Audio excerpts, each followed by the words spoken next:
కన్నులతో నేను ఏం చేసుకున్నానంటే, నిబంధన స్నేహితుడా, నువ్వు మోగపు చూపు చూస్తున్నావా, కళ్ళతో నువ్వు వ్యభిచరిస్తున్నావా, జాగ్రత్త స్నేహితుడా, చీకట్లో పడిపోతావు. ఈ మధ్యకాలంలో చూపులతో అమ్మాయిల్ని ఇబ్బంది పెడుతున్నారు. సోదరి, నీ వస్త్రధారణ జాగ్రత్త, తగు మాత్రము అలంకరించుకొనుకో, క్రీస్తుకు తగినట్లుగా, క్రైస్తవ స్త్రీకి తగినట్లుగా మాదిరికరముగా ఉందువుగాక. యవనుడా, పాపపు చూపు తగ్గించుకోలేకపోతున్నావా, చెడు బొమ్మలు చూస్తున్నావా, పాపపు వీడియోలు చూస్తున్నావా, జాగ్రత్త, నరకం అనేది ఒకటి ఉంది. అది ఆరని అగ్ని.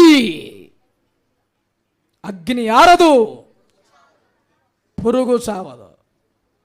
అశ్లీలమైన దృశ్యాలు చూస్తున్నారు, వీడియో బొమ్మలు, బూతు బొమ్మలు చూస్తున్నారు చాలామంది.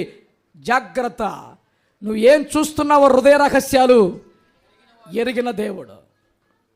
కొంతమంది బయట పాపం చేయరు, లోపల లోపల లోపల లోపల లోపల లోపల పాపం చేస్తూ ఉంటారు. ఆ లోపల